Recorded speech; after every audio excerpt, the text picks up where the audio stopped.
So I'll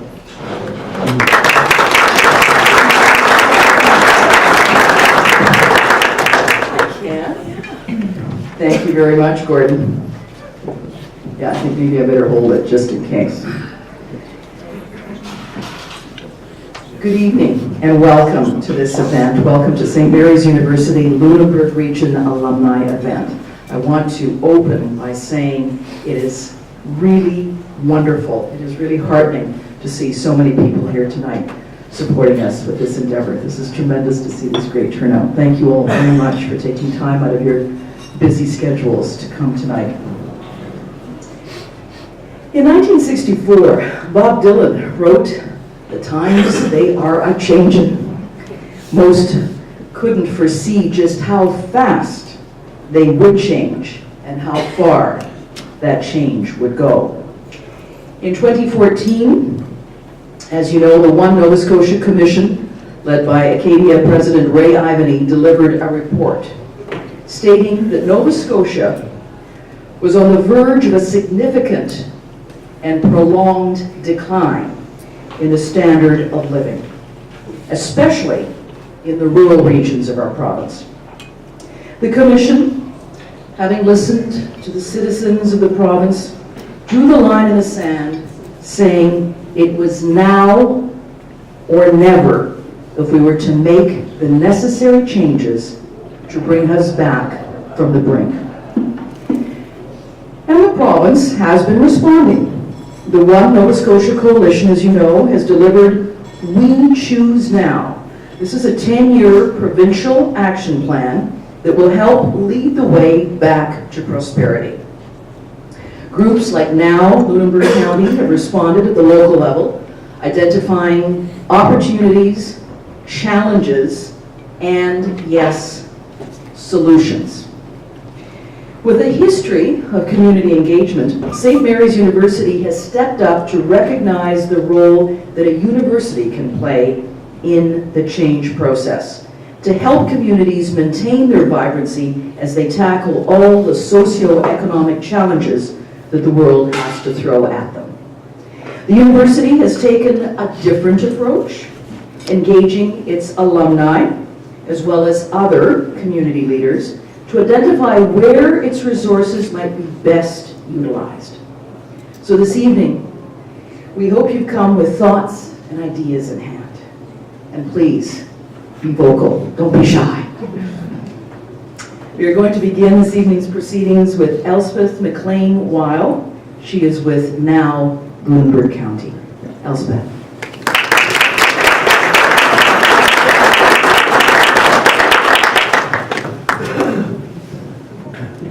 Thank you very much for this invitation. I tried to figure out, as a graduate of Mount St. Vincent and Dalhousie, how I could kind of connect with St. Mary's in a way. I got laughing to myself because I was madly in love when I was at Mount St. Vincent. I was madly in love, as you do at university, fall madly in love with someone who was a St. Mary's student. And you know, one good thing was I fell out of love with him and fell in love with a dear man in Lunenburg County some years later. So otherwise I wouldn't have been here. I'd have ended up back in Pictou County. So I guess that was my only connection with St. Mary's in my early youth. I'm very pleased to be here representing Now Lunenburg County. Now Lunenburg County, for those of you who don't know about us, is a small group, a core group of people who got together after the Ivany report, as Olga outlined, and began thinking about what we could do in our community to make a difference and to respond to the challenges that were offered by Ray Ivany and his commission. And for the last 22 months, our group has met almost weekly, and we have hosted public events, public discussions.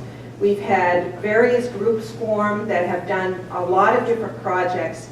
I'll give you a little example. Tomorrow there's a human resource think tank being hosted by a representative from the community college, and another one of our volunteers from Now Lunenburg County are hosting 12 or 14 of the large employers in our community to talk about the labor issues in Lunenburg County, and recognizing that there is a huge mismatch between the labor needs and the labor component that exists, the talent pool that we have in our community, and to really start thinking about and thinking out about how we can address that. Now that's an example of the kind of work that now Lunenburg County does. We inspire people and encourage people to take action in the community to address root causes, root problems that exist. And our work over the last 22 months has been about inspiring people to be creative and to be innovative in the way they think about solving problems in the community. Now that sounds a little bit airy-fairy, and in some ways it is, but when we have our public meetings, as we had one last week, we had 75 people come out for 2 hours of rich conversation about the challenges around immigration in our community, about the challenges in the talent and labor pool in our community, and about the challenges of maintaining youth in our community, and how they can get more engaged and active in community activities and feel that they are contributing in a significant way to the development and enhancement of the future economy of our community. Now Lunenburg County is about creating a better future for Lunenburg County residents and for people who want to come here in the future. And so in order to do that, we know that there are many challenges. And so our work, as I said, has been about inspiring people to take on creative activities and look at innovative projects that really benefit the whole community. I'm delighted that St. Mary's has identified this community as a place that they feel can be a real hotbed, I'll say, of innovative thinking about ways to address issues and challenges that we have in rural communities.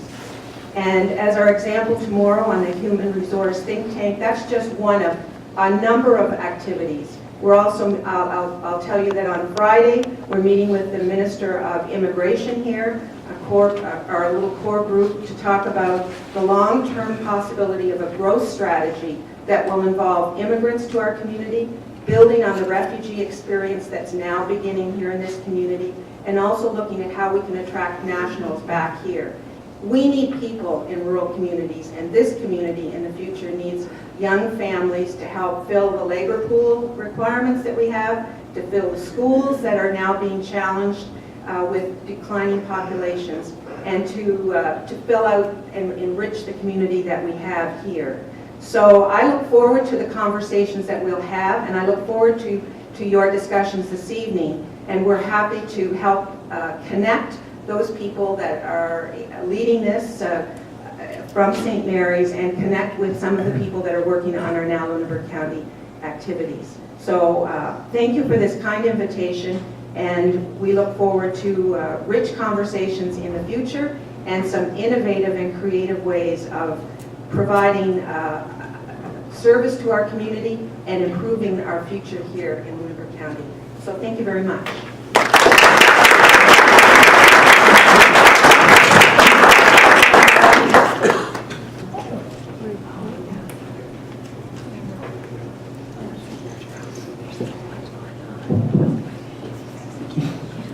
Thank you very much, Elspeth. That was a really interesting presentation. I wasn't aware of much of what you were saying. I wasn't aware that all of that was going on. This is a very exciting start. Our next speaker was going to be the Honourable Bernadette Jordan, MP for South Shore St. Margaret's, but she is unable to attend this evening's event since the House of Commons is sitting, and she is represented by her Executive Assistant, Patricia Halbert. So we'd like to call upon Patricia now to make her presentation.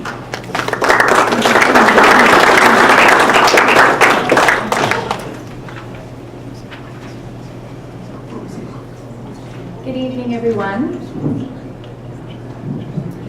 First, let me say how happy I am to be here tonight, both as a very recent SMU grad and as a representative for the office of Bernadette Jordan, the MP for South Shore St. Margaret's.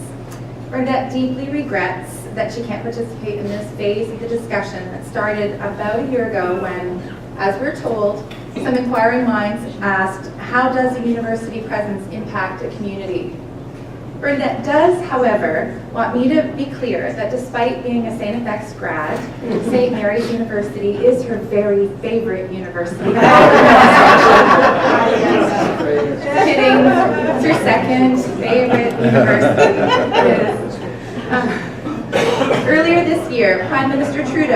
spoke at the World Economic Forum in Davos about shifting the international perception of Canadians. He stated that rather than being known for our natural resources, he'd like Canadians to be known for our resourcefulness. Education, innovation, skills, and imagination drive resourcefulness. It is resourcefulness that drives the intriguing initiatives being considered by the group here tonight. Resourcefulness and an inability to accept status quo. Very inspiring indeed. I'm excited to hear tonight about some of the ideas that have developed over the last year and how knowledge-based resources that I know St. Mary's has to offer can help to make our already vibrant community even more so. Thank you for having me.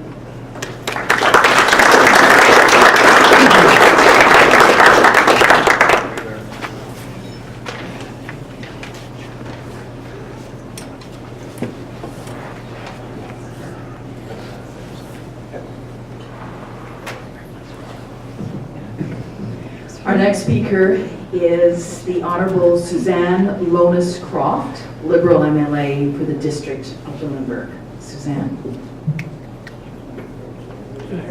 Oh, she's not here? No. No? Okay. Do we have Claudette Garland here? Yes. Good. They were Go to the front of the class. They were taking attendance. Claudette Garland is Deputy Mayor of the District of Lunenburg. I think I may have been told that Suzanne Lonis-Croft wouldn't be here. I guess I forgot to make a note of that. So Claudette Garland is here with us. She is the Deputy Mayor of the District of Lunenburg. Claudette.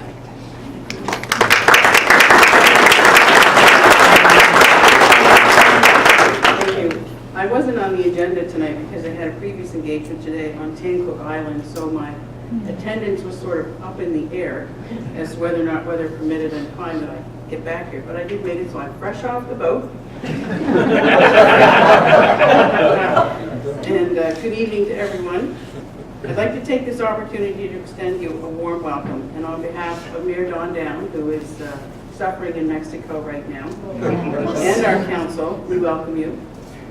I'm always interested to see how the education and life experience gained by students has assisted them in their endeavors since they graduated. St. Mary's University has a rooted history and a proud tradition of excellence. Your success is a testimony to this point. I encourage you all to think about how you have contributed and shared in the tradition, as well as how you can continue to do so. Alumni receptions such as these provide us with an opportunity to become reacquainted with the people and community of the team. Your presence here this evening reaffirms your ongoing membership to this community. For that, I thank you and welcome you home. I'd like you all to have a wonderful evening and enjoy yourselves. Thank you.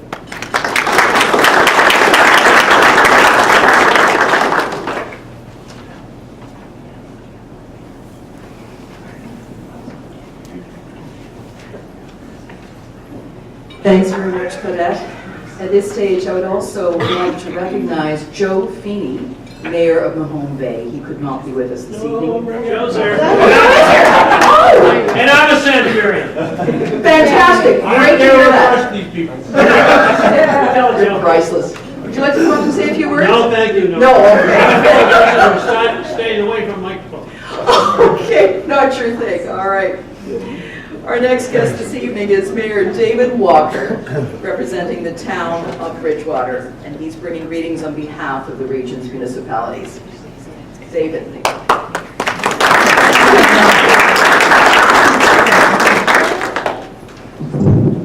I'll return some of these notes to what I took.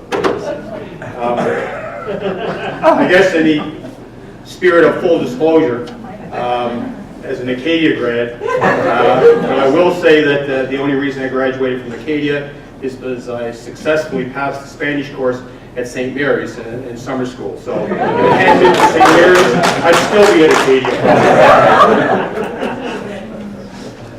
A lot of this and gatherings are generated from the One Nova Scotia report and how people have responded to that.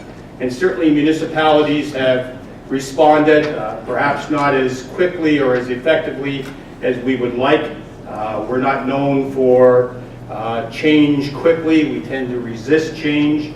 So what's encouraging about gatherings like this and groups like now Lunenburg and another group that I'll mention, which is really my comments, is what has to happen. Instead of government down, it has to be from the community up.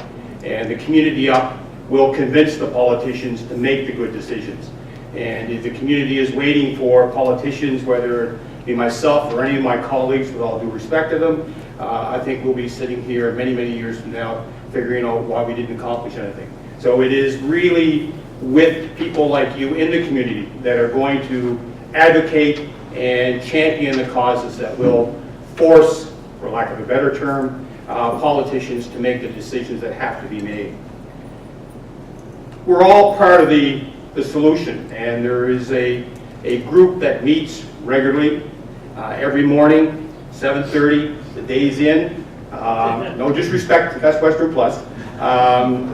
It's made up of some retired politicians, some current politicians, some business people, some people from the Department of Health who are still searching for a career. Al's here. Where is Al? He left. And in addition to some silly things like pitchers and catchers report this week, there are serious things. And one of the things that we were discussing at breakfast one morning was what's different about communities around Nova Scotia? What makes Antigonish, Wolfville special? The university presence. The dynamics that a university brings to your presence. So David Cook, who happens to be a member of that illustrious coffee club, said, well, why don't we have a university here? Oh no. So we fostered a discussion that led to meetings with representatives from St. Mary's. Gordon came down and spoke to us. We traveled to Halifax, and I think it planted a bit of a seed. And that's not the only seed that's been planted. Certainly discussions around that table about, we have so much to celebrate in Lunenburg County, and we do such a poor job of celebrating it. We're really good at promoting what doesn't work. So for me as mayor, we do a good job of saying how frustrated we are with the ship in the harbor. But we don't want to spend any time talking about the great things that happen, whether it be the opening of the CO3 business hub in town, the Interval Cafe, all the good things that are happening in our community. We don't want to talk about that. We more want to spend our time focusing on the negatives. So one of the things that has come out of that small group is to more focus on the positive. So one thing was celebrating those who have really contributed to our community being defined as a broad area as opposed to a geographic area. And that is in some kind of a hall of fame. And what we have discovered in our meetings and discussions with St. Mary's is there is a wealth of information and expertise that can assist us in reaching the goals that we want to reach. We don't always have the necessary wherewithal or abilities to move. We know where we want to get. We just need some help in getting there. And I think what really encourages me is that more and more groups, whether it be now Lunenburg, whether it be groups at schools, whether it be coffee clubs, are really talking about what role can we play as groups and as individuals in making the One Nova Scotia report a reality. And so I certainly look forward to the discussions we have tonight and I mentioned this to Gordon, I don't think this is an end. We always think of things like, meeting's over, we accomplished a lot. This is the start of a process. It's planting the seed, it's moving us one step along. And any of us in politics know that change doesn't occur quickly, but you have to start the ball rolling and it'll pick up momentum. So I look forward to the discussion tonight. Thank you.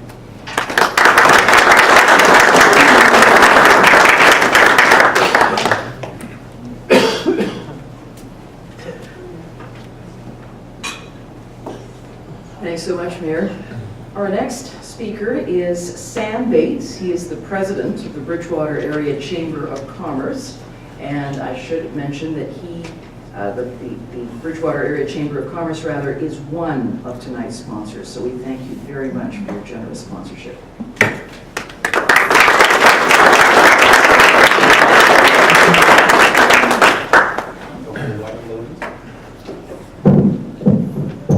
I'm shorter, I have to be a little closer. Welcome tonight. If you can't tell, I'll only be about a minute. I reached over to Mayor Walker, said you can have some of my time, and I'm glad he took it there. God love him. So good evening, delegates, invited guests, and St. Mary's alumni. Bridgewater Area Chamber of Commerce is happy to be partnering with St. Mary's University to bring quality university programs and ideas to South Shore to help make a positive impact on our community. Even though I think we're in the early stages, I really applaud the forward thinking of St. Mary's University to identify rural Nova Scotia and Bridgewater, an area in particular, and partnering with alumni, government, and even businesses, and to help progress our community even more. I think of the big word of success and what that means. And success to me means something. Success to you means something. And I want to see a great community, successful community for all of us. I want to see more people here because they buy more groceries. That's one of my goals. So if anything we can talk about that, I love that. And then I can hire more people and help the community grow in that way. And also share those successes with the other businesses that are involved with the chamber as well. Anyway, great partnerships, I think, can lead to great things, and we're very happy to be partnering with the alumni tonight. Thank you.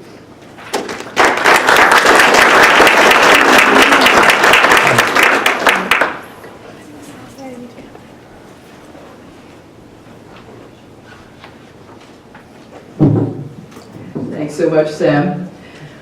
Our next guest is Dr. Robert Summerby Murray, President of St. Mary's University. Dr. Summerby Murray was formally welcomed into the St. Mary's community as part of the Centenarian ceremony on September 11th, 2015. Dr. Robert Summerby Murray.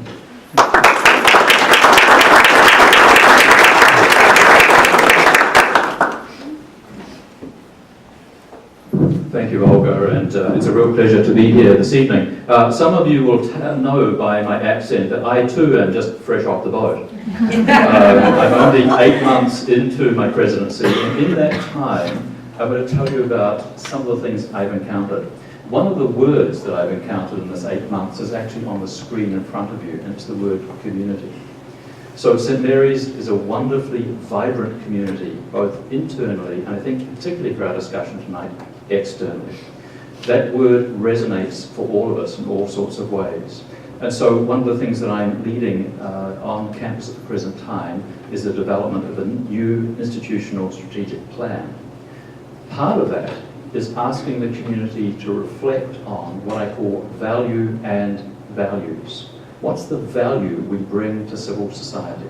Now that sounds like a very big idea, but embedded inside it is the contribution that knowledge makes, that discovery makes to community. Because we will not support our universities and their environment unless we can demonstrate the connections that are made to civil society. That's in the service of culture, the service of political engagement, the service of science, technology, and the like. And so our outreach to you tonight through the alumni organization represents that. Indeed, I want to suggest to you, and particularly to our alum in the room today, that you are part of a changed approach to alumni relations for universities, not simply St. Mary's, and with all due respect to a couple of other universities that might be represented somewhere in the room. I would characterize alumni relations in this part of the 21st century as experiencing the shift, what I call it, from nostalgia to network. So it's less about memory, and I know some of you have some great stories about what happened in second year, and you'll leave the rest to fill in later on. But the connection tonight is about building network. It's about using the university to encourage and support the economic and community networks that are part of this region. So that's why the alumni connection is so important. That's why I applaud so many of you in the room tonight, because you are demonstrating the importance of that connection. In terms of the other broad themes we're talking about tonight, they do flow nicely out of the One Nova Scotia report. I want to share with you that they are themes that are flowing within the Premier's office. I've had the pleasure of travelling internationally with the Premier, who is constantly promoting both the knowledge economy of this province, but also some of the natural resources. I've been in China with the Premier, where we're pointing out Nova Scotia lobster in the restaurants with a point of some pride. And so we've got that sense of who we are flowing into it at the level of government. Certainly, I can report as well on a very interesting committee that I sit on, a task force on transitions, commissioned by the Minister of Education and the Minister of Labour and Advanced Education, focusing on the way in which youth transition through learning and into occupations, into employment. What are the barriers for change? I had a conversation earlier about how do we move students through their educational experience and into careers and vocations in ways that benefit our communities. And of particular concern and of particular interest to us tonight are the ways in which rural communities and small towns in our region can benefit from knowledge. This afternoon, St Mary's University participated in a rocket launch. I'm serious, we actually launched a rocket this afternoon in Japan, and it was carrying a new piece of satellite technology developed by our astronomy program, X-ray telemetry.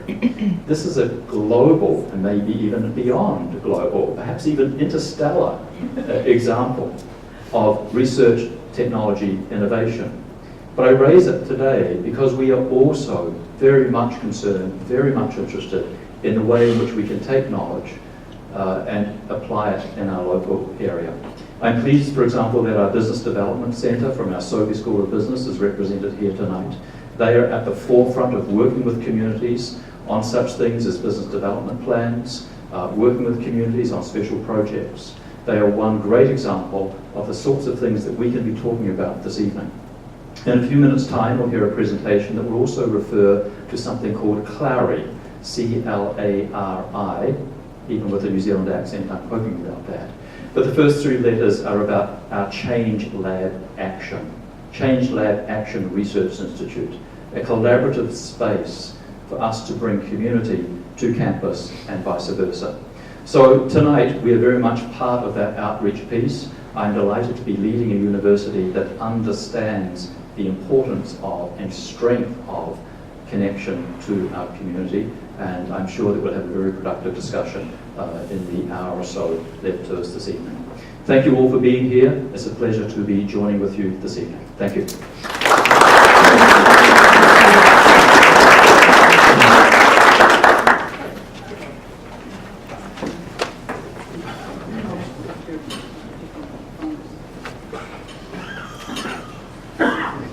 Thank you very much. Our next presenter is Gordon Michael. He is the Director of the Division of Continuing Education at St. Mary's University. Gordon.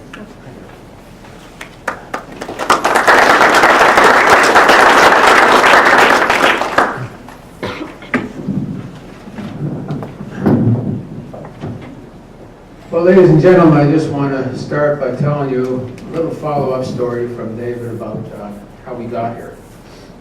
So this group met at breakfast, and they sent a letter to Dr. Dodds, who was then president last spring, and said, is there any chance St. Mary's can come down and talk to us about how could a university have a presence in our community?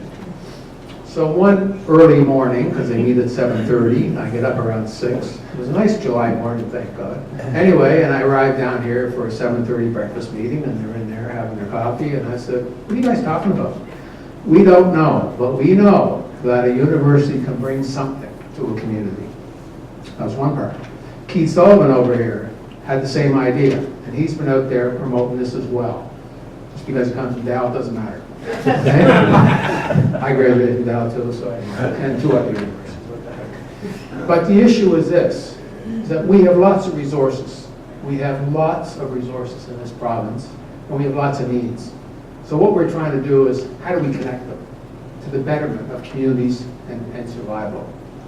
There's a term that I picked up 25 years ago. It's called think globally and act locally.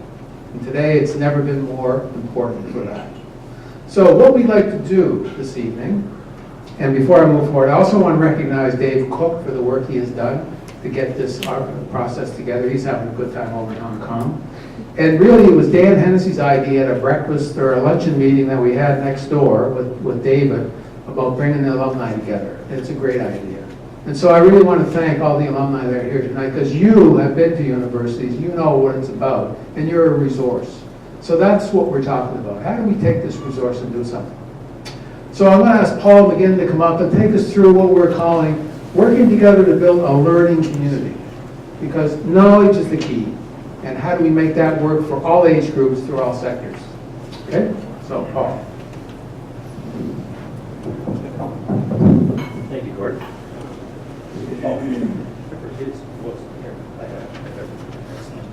Gordon and I are kind of going to tag team a little bit. Thanks, Gordon. Like Dr. Silverberg talked about, mentioned the idea of community. And what we want to be able to do is reach out to the St. Mary's alumni community, as well as the community of communities in the region around Lunenburg and Lunenburg County and Bridgewater. Working together to build learning communities. Now somebody might ask, what is a learning community? Somebody might ask. Feel free. Thank you, Aldo. I'm glad you asked that question. We're going to talk about building learning communities, and we'll leave the answer that the question will answer itself once we go through the next few minutes here of our presentation. So, as Gordon talked about, why are we here? Why are we here this evening? So we want to talk to you about your communities, the challenges, the opportunities, as well as the solutions. We want to talk about the roles, your role as community members, but more importantly, the SMU alumni roles as a bridge between the institutions and the community, and of course, the institutions themselves and how we can bring the resources into the various communities. We want to talk to you about activities. Some of the things we talked about now, Lunenburg and other organizations that are doing stuff here on the ground right now. We want to talk about suggested types of activities that have come about through the course of our conversations with various groups on the ground here since the summer, since that fateful morning in July when the question was asked, what can a university actually do for a community? But most importantly, we want to talk to you a little bit about a plan. How do we move forward from tonight? It's always great to get together and have some food and have a chat and a discussion, but it always seems that when you walk out the door, nothing happens until the next time you get together. So what we want to really take away from this evening is some semblance of next steps. Where to from here? What do we do together to make this stuff happen?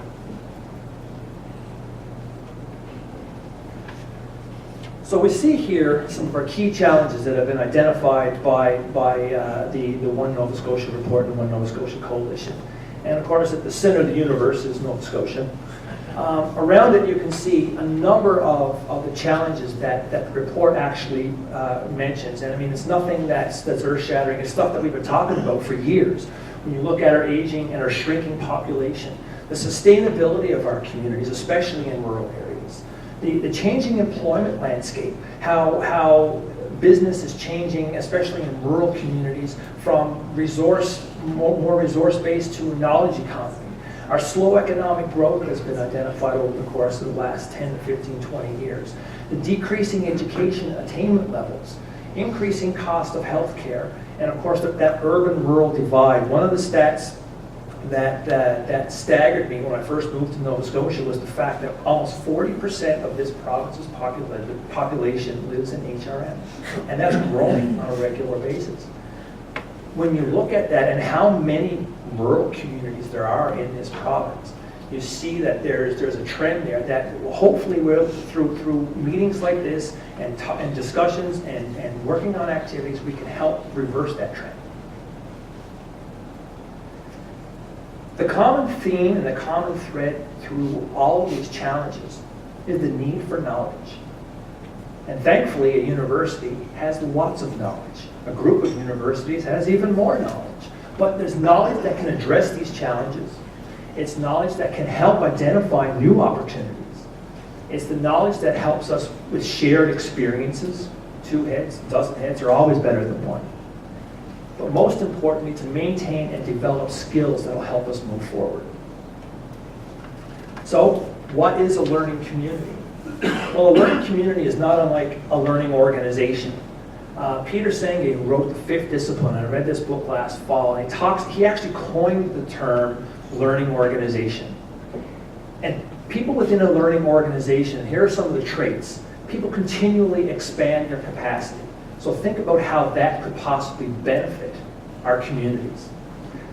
The collective aspiration is set free. So it's everybody works together as a collective as opposed to a group of individuals in silos. And people are continually learning to see the whole together. So these are traits in a learning organization, but they're also traits in a learning community. So this is a slide that we put together, and Gordon's going to talk to this one, and it really talks to the heart of creating a lifelong learning framework as a means to get to how you become a learning community.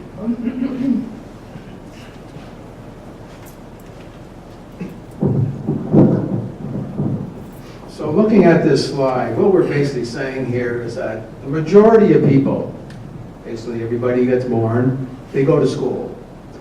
Many people finish the school system and go on to post-secondary education, university or college. But back here, many drop out for a number of reasons. And some try to enter the workforce, which I'm going to talk about in a minute. Many try to go back into different models of schools, but out here in this area, we spend millions of dollars on people trying to move on with their lives through varieties of programs, funded by varieties of departments, both federal, provincial, and in some case municipal.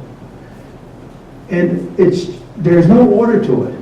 There's a lot of people trying to get on, but people are trying to do good work, but there's no system in place. And that's the nature of the business. Or drop out, try to come back.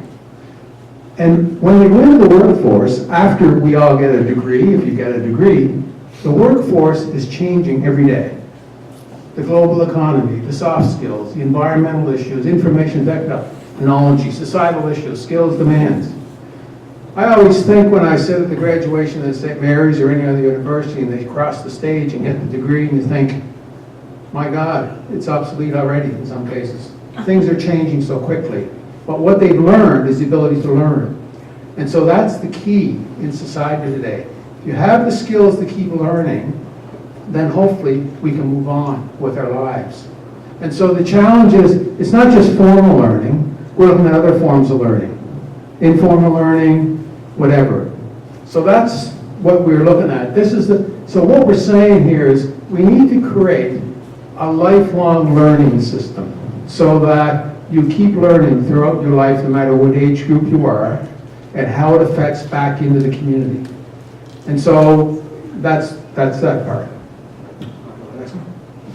So to achieve that, we say these are community implementation components of this. How do we do this work? And this takes some real thought thinking at a community level. It's not theoretical, it's very practical. Where to start from here? Let's go down here. Utilizing facilities of the community. We don't need any more buildings. We got lots of buildings everywhere. We can use them in a varieties of ways. So we're saying, let's start using our buildings for varieties of learning opportunities, whatever we come up with in this community. Put them in libraries, put them in schools, put them in shopping centers, put them where people are. That's one concept. We also talk about engaging citizens in the business. That's what we're trying to do here. We need to talk to people.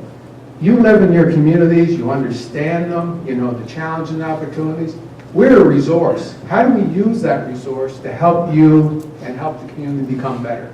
That's what we're trying to do here. But we need an ongoing dialogue, and we need input from different age groups, different sectors, how things work. create collaborative practices and partnerships. There are many resources in our communities, and we all know we have many silos, we have many structures, everybody's doing good work. But if we ever try to evaluate this, I wonder if we're really getting the best bang for our buck and how we do things. And that's everywhere. That's everywhere. You go to Halifax, it's a joke. We got more people doing stuff for poverty, and the left doesn't know what the right's doing. So, develop lifelong learning programs and services. That grows out of this. So what are the things that people need? Whether you're a person who can't read, whether you're a businessman trying to figure out his business, whether you're a senior thinking about I can do more things in my life, or a business or a person working in a job, I need to upgrade my skills because the thing before showed me that, boy, things are changing. And a lot of people today are under a lot of stress because of the technology change, the whole issue about security and work. So those are complex issues. And then linking the curriculum and research back to everything we learn, we should be connecting that with the community. I mean, when we think about, I hate to say this, in public education, and we talk about math, and kids go, oh yeah, we're not doing well on math. I wonder if we took the curriculum and showed them how math is actually used in many different types of jobs. How do you actually use math in the career path? How do you use English? How do you use philosophy? How do you use sociology? That's the issue. I mean, the other day in the radio you heard about 40% reduction in arts students in Nova Scotia in the last 10 years. Somebody else comes on and says, in my work life, I need more arts programs than ever. I need philosophy, psychology. I need those types of things. But what we fail to do in the education is make that link, show how they're important in today's life. So what we're trying to say here, if you take these components and we apply them in a community like yours, and this takes time, then slowly, things will slowly become positive and change, and people will become more enlightened, probably. So, that's the framework that we're talking about. Thank you, Gordon. So, what are the roles and contributions of all this within that framework? From a community perspective, as a community, you're exploring your challenges, you're exploring your opportunities. You know how things work on the ground here in your community. From an educational perspective, we're talking about knowledge-based resources from the universities, from the post-secondary sector. From the alumni perspective, again, the alumni is an important part of this because you're a bridge between the universities and the community. So Dr. Summerby Murray mentioned Clary. Now, in the now Lunenburg County plan, there's a mention or a discussion. I want to actually wrote it there. There's a quote by Zaid Hassan, and he speaks about social labs being created to develop prototype solutions, to test those solutions in the real world, use the data to further refine them, and then test them again. Well, what he's talking about here is to create a social lab, a change lab, that you can identify challenges within the community and identify potential solutions and test those solutions and then refine it so that when you bring it into the community, it works the way you want it to work. That's what Clary does. Clary, as Dr. Summerby Murray mentioned, is Change Lab Action Research Institute. And what it is, it's a platform to help facilitate socioeconomic development. Well, but first of all, it really is, and we got to give credit where credit is due, is the brainchild of the former director of our innovation office, Gina Funicelli. She worked tirelessly at Clary and what it was supposed to look like and how it was going to get delivered. She was looking for a way to better unleash the research and the brain power of our own faculty as well as our students to address practical problems out in communities. So Clary actually is a network of Nova Scotia post-secondary institutions, and that network consists of St. Mary's, St. Mary's, Mount St. Vincent, Acadia, St. FX, St. Anne University, Cape Breton University, as well as NSCC.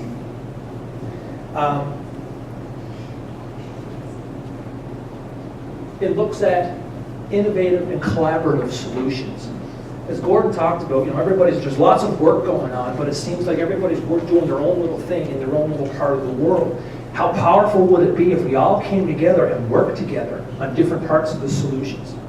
So the whole idea, though, Claire, is about bringing people, bringing community, bringing research, and bringing experts together to discuss what potential solutions can come up from any of these challenges and opportunities.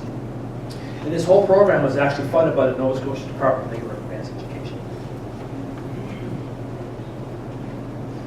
So we talked about some of the activities, some existing examples that are here on the ground right now. We talked about now Lunenburg. There's Flourish Wellbeing Society doing some work. There's Age-Friendly Communities organizations here in the Bridgewater area. Second Story Women's Center, and there's any number of others, and I'm sure anybody can put their hand up and say there's another one, there's another one. Who wants to tell me one more that's something that's going on here in the community that's here to help the community? Anyone? The Active Living Committee. There we go, Active Living Committee. That's just one more. I'm sure there's probably a dozen more.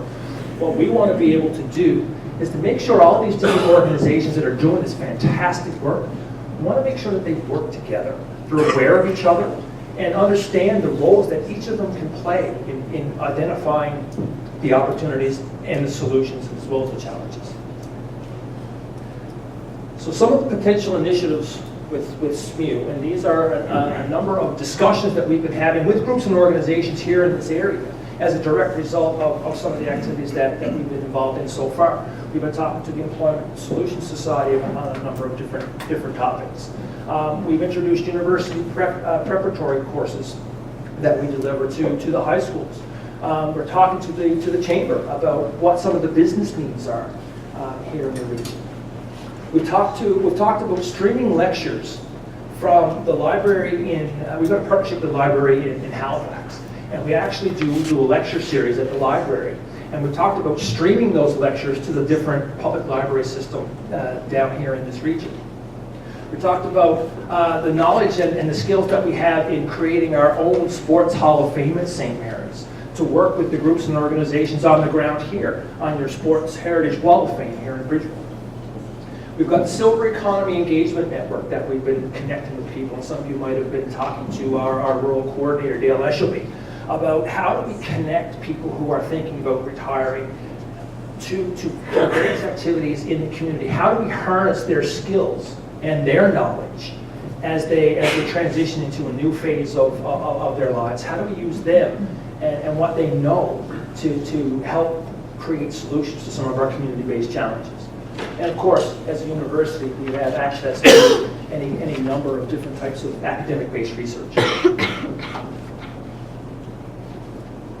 So here's the big question.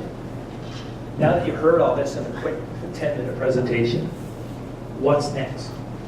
How do we work together to create the solutions that we need to make this region, to make the Lunenburg region a learning community?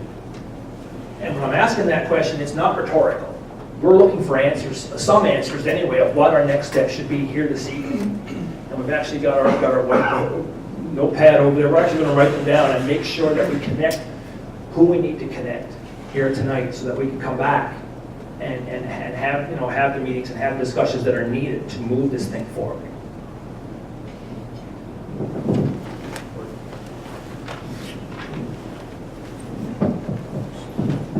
So we know that the reason I talked to Elizabeth last week was about the work she's doing with NOW. And we felt that's an organization that's on the ground doing some good work. And how do we work with them is one idea, because you already have people doing stuff. Again, what's the role of the university?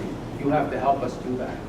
But there's already opportunities and ideas. So that's where we are. So what we're wondering is, are there people here tonight who would like to put a name down, an email, and join us to help what we need to do, I think, is bring a number of you together with the NOW committee, and we start to look at things, how we can make things happen, that from our side of it. And there's lots of, I'll give you a couple examples that we're already working on even before this whole process. One of our faculty, Jonathan Fowler, is into archaeology. He wants to do what is known as a dig down in Lunenburg area, in a historical area. And he invite in, people would pay $100 or something into a 3-day program. But he had a meeting on that with the Minister from Labor and Advanced Ed, Kelly Regan. And she saw that as a tourist opportunity. Just think about this. Jonathan belongs to an organization with 700 members. They're doing a dig in Lunenburg. They market that to their membership. There's other angles that a faculty member could do something that could lead into economic opportunity. That's just one. We have another faculty member who's spending his time working in Windsor Park because he is concerned about the number of people committing suicide in the military. And he's volunteering his time, one night a week, to talk to people, and he's calling it Humanities at Windsor Park. There are many examples like that that could start to happen. And Keith and I have been talking about a number of ideas as well from our own experiences. And so those are just the tip of the iceberg that could happen. And this is going to take time. This is going to take, if we sort of think about it this way, we keep doing what we're doing, and then how do we come over here and start doing something new? Maybe in our lifetime, they'll merge. Because that's the only way you can do these things. Someone once mentioned to me, running our institutions is like flying in a 747 at the same time you're trying to change the engine in it. That's what we do. We keep doing the work. At the same time we try to change the engine, we can't do it. So can we create some new models here that would benefit the community and look at learning? I mean, we have IB students in this room from the high school. What a great resource. How do we include students into this whole process? How do we include people who are retired? How do we include many people? So that's the vision of what we're trying to expose here. And what's the role of the university in that? And the community college. We have these institutions, you know, how do we make all that work? So that's sort of where we are. So what is the next step? Is it some of you interested in say, I want to come forward? Okay, and let's take the NOW committee if that's what we think, and sit down with them. And we already have people doing some great things. And how do we just become part of that? Anybody, any comments? Gordon, I think with the Chamber of Commerce piece, and I know we talked briefly about this, is the ability to have the university formulate a needs assessment that could go out to our Bridgewater Chamber members and the Chamber members across southwestern Nova Scotia. Yeah. Because, you know, the communities may differ, but the needs assessment, there's a lot of commonalities in there. Yeah. So I think once we find out what they're looking for, whether it's small, medium-sized businesses who always struggle with training and enhancing what they're doing simply because they're in that tunnel vision environment of running their business day to day. So I think that would be the first step to saying, here's what, it's great to have things, but if people don't need them, it's just excess baggage. So let's find out what you need, and then the university then can take that back and say, you know, based on your requirements or generalized requirements, here's our resources that we can bring to the table, and here's what it do. So for the chamber, that's definitely a needs assessment. There's a member of the Canadian military with us here tonight who represents the construction engineering flight here on the South Shore. And there's also a flight in Pictou.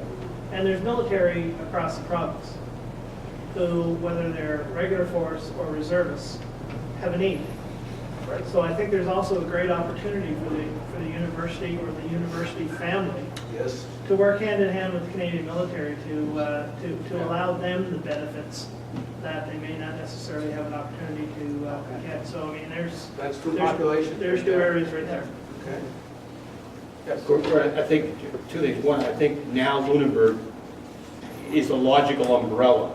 And I think what a good thing to happen would be to grow the number of branches underneath from the youth and the other groups that are represented. But I guess to a degree, and maybe Dan and I don't fully understand one another, shock, shock. But he's talking about something that is currently occurring.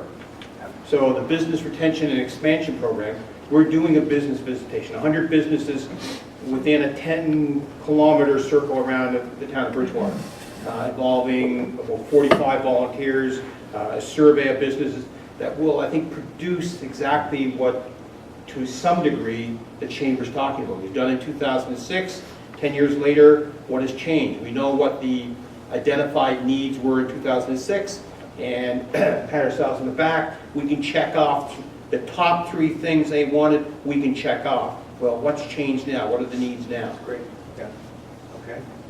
Somebody, Eric? Yes, I just wanted to respond. I'm Eric Kroll, Director of the Sobey School Business Development Center. We provide consulting and training businesses across Nova Scotia. We currently work with 500 or 600 businesses in any given year, mostly small businesses, and we can certainly work with you on your assessment. If you want us to help to put together an assessment program, we've actually just delivered one across Atlantic Canada, so I'm sure that will form the core of what you need. Once we know what they need, then we know what we can step up and provide. Of the businesses we talked to, about 80% of the need was around marketing, sales, and growth. We refine that down here. Great. Eric, tell them about Enactus and how that might work in a high school.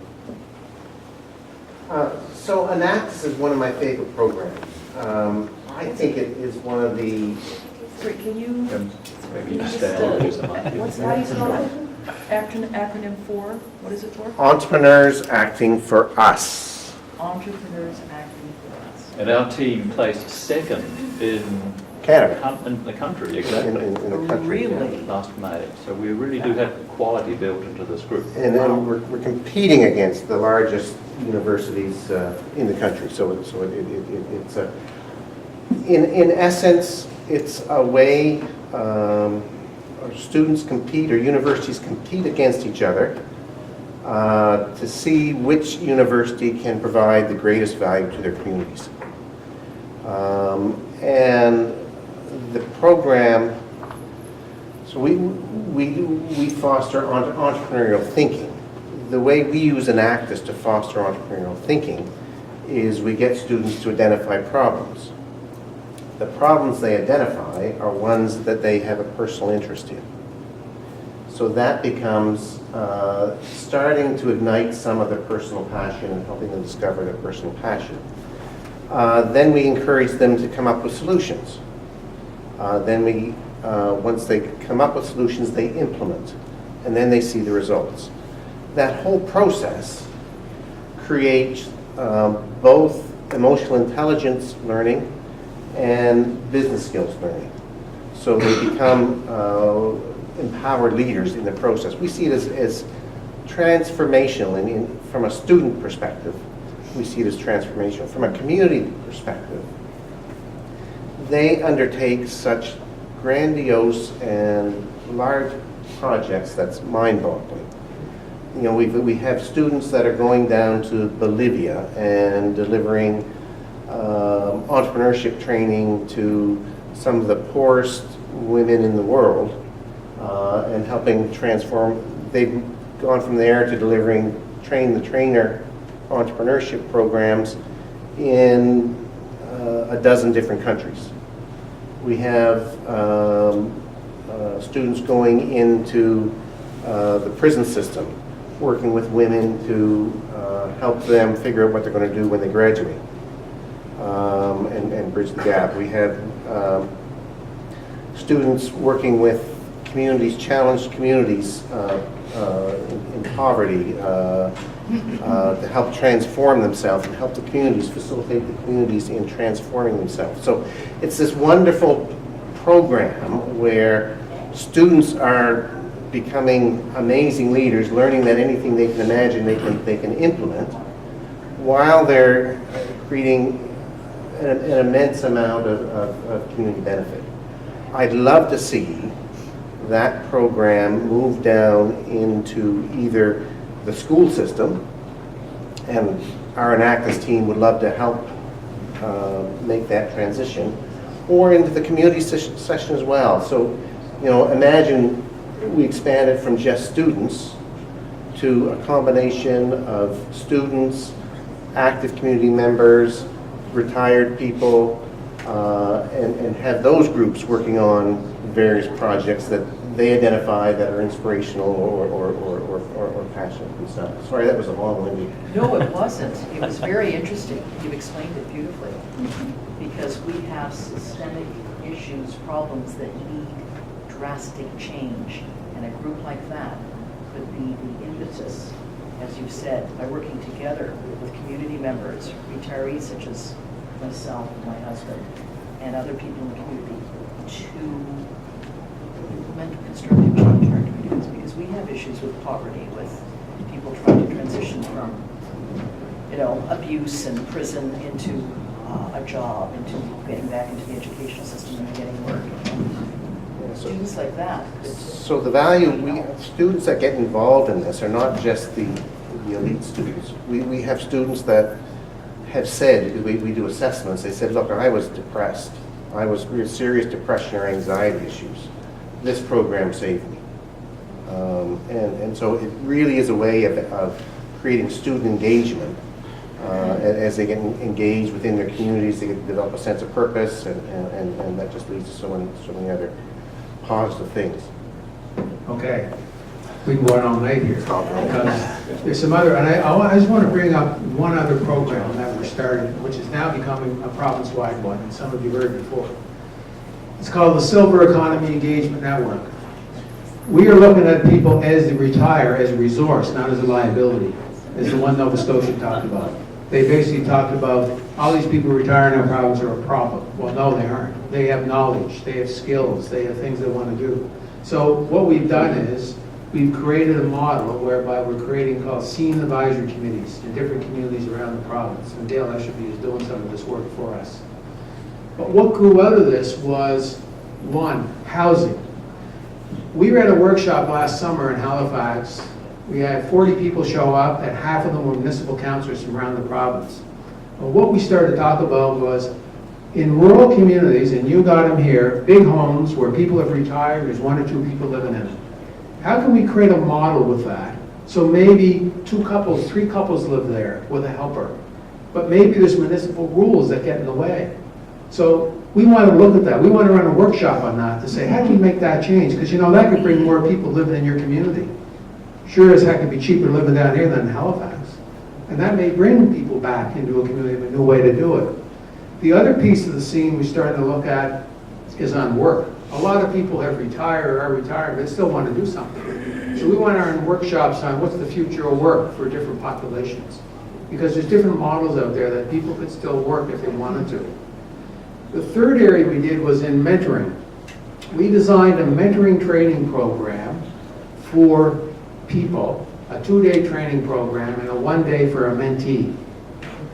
We're working with the police chiefs of Nova Scotia because what we want to do is train retirees and others to be a mentor for an unemployed youth, a single mother, an immigrant, others.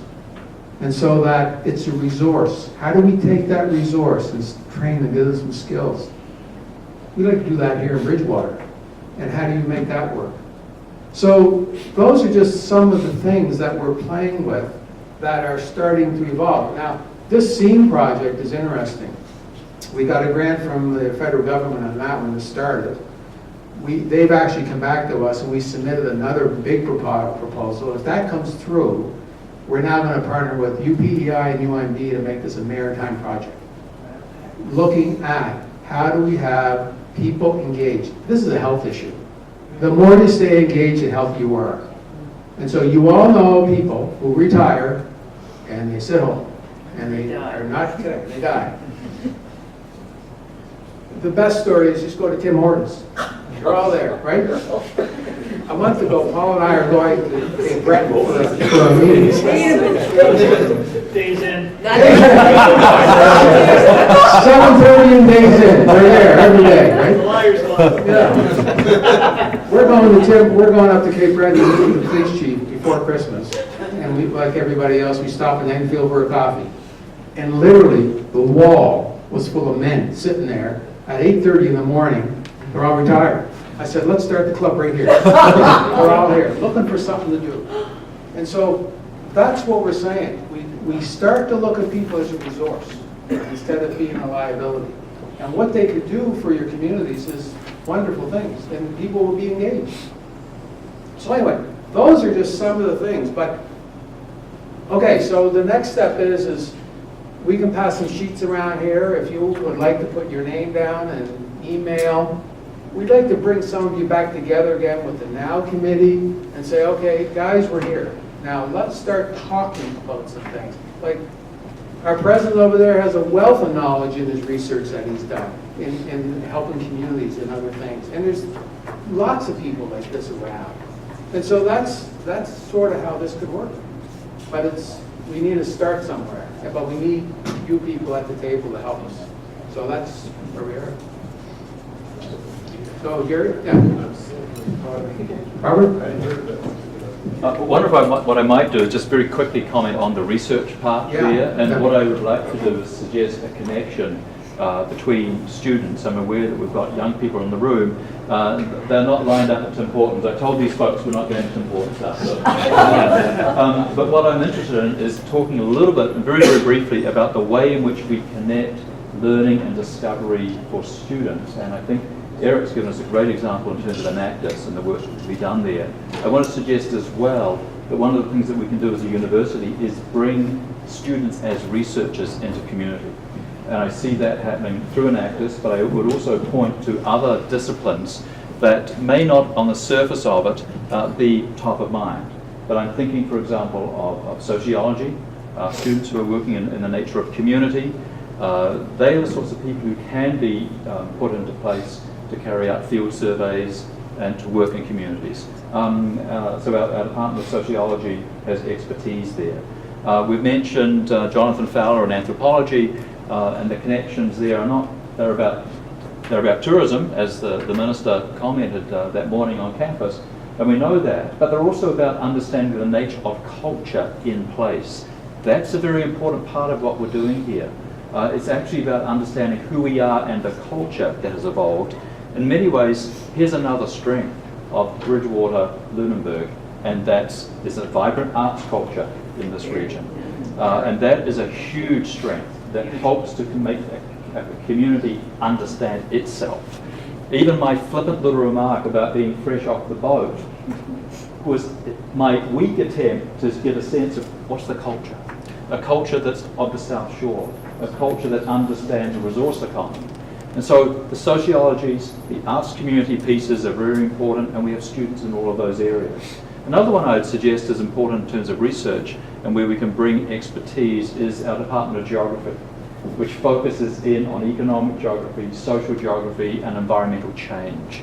Those sorts of pieces are really important. On your tables, by the way, you have a calendar from our Faculty of Science, and I would invite you to take these things away with you. But on the front, there's this great photo we took lying on a map of Canada, and you'll probably see me lying there. I'm not sure how I ended up in the shot. But our Department of Geography could be very useful for you in providing expertise from our faculty members and our students. Now, there are other examples as well, but I think when we talk about the research piece, I also wanted, as a final comment here, suggest that there is funding for this. We aren't on our own. One of the things from the One Nova Scotia report, and it says it very clearly, is that we work together as a community. But I want to suggest as well that as we ladder that up, the federal government, through the tri-councils, and particularly through the Social Sciences and Humanities Research Council, is very interested in research that is community-based. And so there's a whole raft of public policy-oriented studies that are taking place. And so teaming up a community with a faculty member to get federal money is another way of tackling this. Here's a couple of examples. I'm aware of faculty members working on the ways in which First Nations communities and their economies connect in our region. That's a topic of national importance as well as local and economic importance. I'm aware of research that's going on into the nature of the fishery and change in the fishery. Whether that's climate change, you will have seen some reports in the last few days on the southern limits of snow crab and the influence that that may have on our entire region. There's that environmental research, but there's also research that's looking at the impact of that on communities over time. So the research piece here, I would encourage us to think broadly about that. And one of the things we can bring as an institution to the table is that set of connections into federal funding as we go forward. And federal money continues, and I know this may sound strange, federal money, federal support for research has increased over the last decade or so. There has been tremendous investment in this over time. Universities are at the forefront of that. Last week you would have seen the federal government announce several millions of dollars into Canada research chairs in this region. And so I think this community, with us, let's find a way to tap into that for the future. There's another thing that we can bring to the table through the research piece as well. May I make a comment? I grew up in Liverpool, and I now live in the Annapolis Valley, and I was blessed to have Acadia. I also went to St. Mary's, go Huskies. You asked about action, and that was the point. So I'd like to, first of all, say that St. Mary's could be the pivot point. You talked about systems, disciplines. That's what St. Mary's could bring from an action point of view. Stephen R. Covey says, begin with the end in sight. And the ability for all of us to articulate what the end looks like. We all have stakeholders here in the room. We all have a vested interest. Indeed, Bridgewater and Lunenburg is probably one of the nicest, if not the nicest place on earth to live. People, bringing people creates economic activity. Economic activity brings wealth in many respects. So I would challenge the university to become the pivot point, to gather the stakeholders, to gather the people who have the energy and the passion, the mayors, the business community, and so on, find out what does the end look like? What is success, to use that big word, right? And so I hope that the university, the energy, the experience, the will, the interest will be the focal point and the pivot point, if you will, spoken hub, so that bring those people together. Ask them the questions so that we can understand. You know, many of us here understand the language that you speak.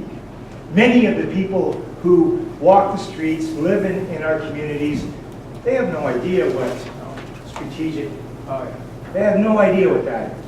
But what they do is they have a loyalty like the university, to the town, to the community, to the arts, and they have a passion.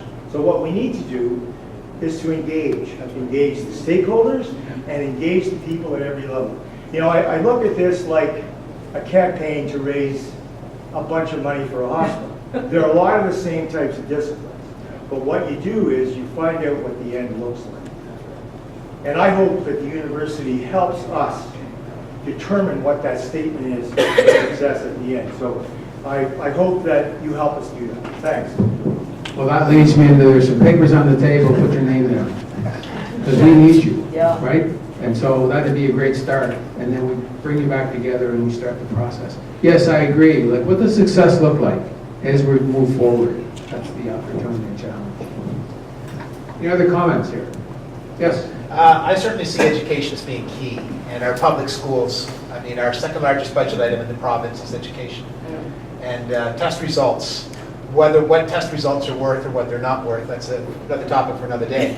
But I certainly, I mean, hearing what you're saying this evening, I'd certainly like to see a lot more community involvement with our public schools P to 12.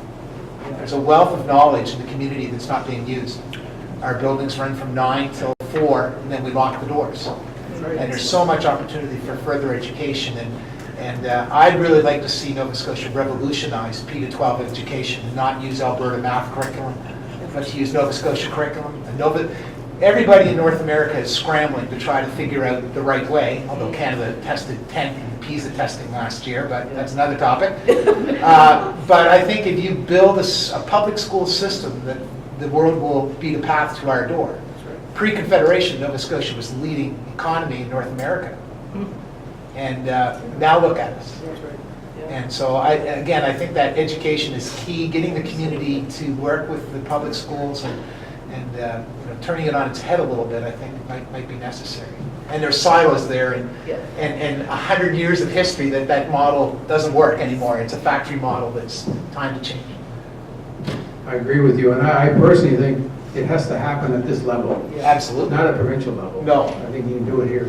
Yeah. Okay. Yes. Two things I wanted to mention. Well, I was invited because I'm the chair of the Lunenburg Community Health Board. And so health is definitely something. I think there's a lot of education needed in regards to health and how to become healthier South Shore residents here. So that's definitely something I would like to see a connection with how can we do this? Definitely. Mental health issues. The other point is I'm an immigrant. I came here 10 years ago, and I felt there was no help to actually learn. We're talking culture, the culture of the Canadian, the Nova Scotian workforce. So just for an example, I come from a country where when you send an application to a company, they would reply to you no matter what. Now, I send applications. Nobody seemed to care that I had a certification. I'm an office administrator, so it just didn't seem to matter, and that was very, very frustrating. So to learn the culture, to learn what is needed here, how to deal with those kind of things, and also to kind of see what the gaps are.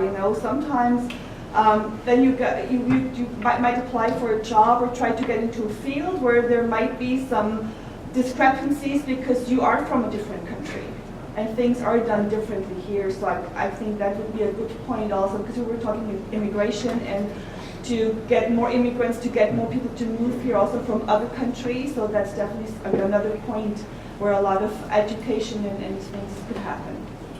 Okay, thank you. Yes. I just have a quick comment. I know a lot of this revolves around bringing immigrants in, educating the youth and whatnot, and passing on knowledge, and I get that.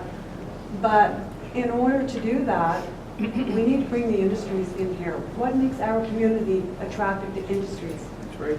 We can pass the knowledge on, we can educate our youth, but we can't keep them here without the industry. That's why in that other model, you have to do it all. We're talking about business involvement, you can't just do one thing. And that's the challenge of making this work. And I think we got some interest over here in the business association, and it is come back to this gentleman's end point. What is the end point?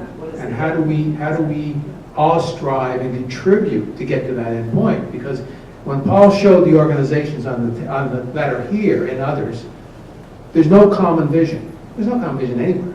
But if you can make one and say, how do we all contribute to get there? Then everybody feels important and can move forward. Okay, before we wrap this up, there are sheets of paper on the table. If you want to help us get involved, we really appreciate that. And we have Marla here from the Alumni Association with a few little gifts to hand out here. So I know everybody's busy signing up. I'm going to ask Gordon to draw our first name. So we just have a couple of prizes here. SMU Alumni granted, of course.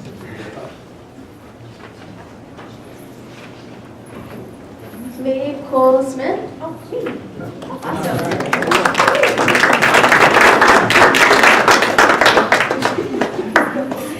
I'm not as fun as it.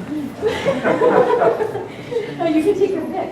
Oh, hat, scarf, sweatshirt. Oh my Get goodness. one of those hats for Barry. Oh, I can put that. Yeah. Barry should wear that. Very good. Now, do you want to draw our next name too? Sure. Oh, oops, sorry, you already did. Okay.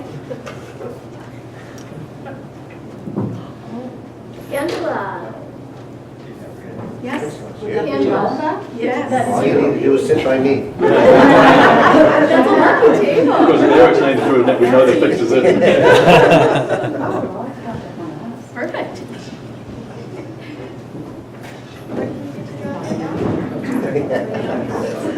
Always need a hand like that. Always. Carol. Carol Publico. Carol's Okay. Maybe here she's tonight. gone. Maybe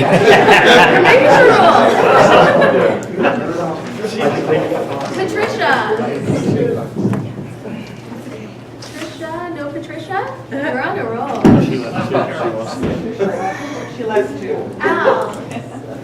I He's told going Al, Carol. listen, I told Al, there's a pink dot on his ballot. I said, it's gonna win because pink is my favorite color. Can't He wait to laughed. coffee. Something to tell Can't Al. Dan? Draw another one. Dan, awesome. There's something about his table, Ma. And look, Dan is alumni. Sat at the wrong table. Lucky table here. Two more. And, okay, we need to get a different table. Another Dan Hennessy. Oh. Awesome. You have a choice of sweater or scarf. I'll take the sweater. There we go. Thank you. You're welcome. One more scarf to go. I can't. Cut the sleeves.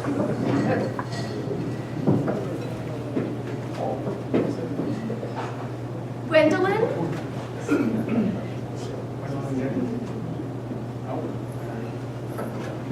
Basil? Martin? Awesome! Look, and another alum. Awesome.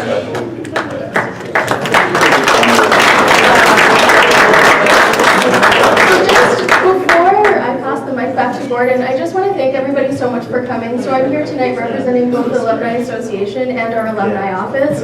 Bridgewater is one of my favorite towns. I've recruited for university and traveled quite a lot. When asked to come here tonight, I was very excited to come because I genuinely do really love Bridgewater. And I think that events like tonight are wonderful, and I'm very happy to see the attendance here. So thank you so much for coming, and I look forward to coming back. Also, I do have business cards on the back here, and we're very open to new ideas and stuff like that. So please feel free to grab one of my cards and keep in touch. Please and thank you.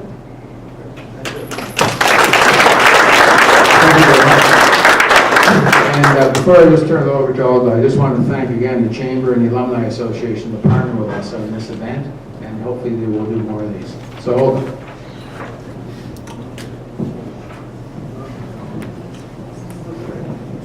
Thanks very much, Gordon.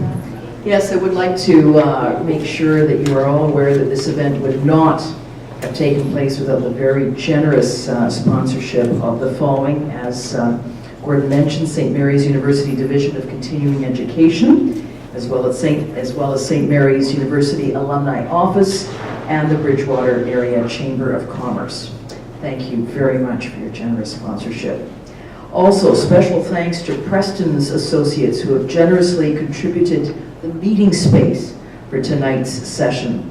And Preston's Associates are the insurance provider for chamber members in this area, so thank you very much to Preston's Associates. I would also like to thank all of you for coming tonight. We really appreciate such a great turnout. I think you'll agree we've had a very thought-provoking and lively discussion on how the knowledge-based resources of St. Mary's University can help make a community more vibrant. I think we've taken the first step towards change by showing up here tonight, sharing our ideas, our expertise and experience. Now, as you've heard from a number of people here, the next step in this process is to get involved. And I'd encourage you to get involved with an advisory committee that will be responsible for actually coming up with an action plan to help your community, our communities in this area, become even better places to live and work. I invite you to sign up tonight. It's been said that we make our future by the best use of the present. So I'll just leave you with that thought. It's been an honor and a pleasure to be with you tonight, and I look forward to more such meetings around the province. Thank you.